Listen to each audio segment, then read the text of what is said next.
resultado es fabuloso y estamos mal enfocados. La celebración que va viendo.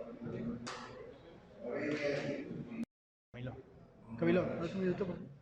Tomás, ¿cómo estás? Este lado, Víctor González. Amigo para el Organigrama, ¿cómo estás? ¿Todo bien?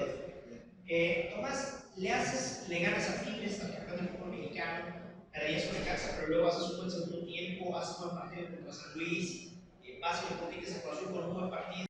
Eso que se tocó un poco más. Movimiento individual.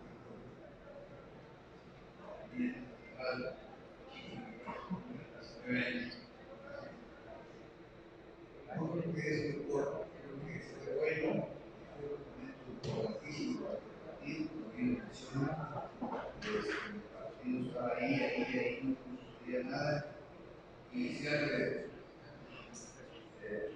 aquí tengo yo casi 13 Osvaldo. entonces, es una inicial tarde y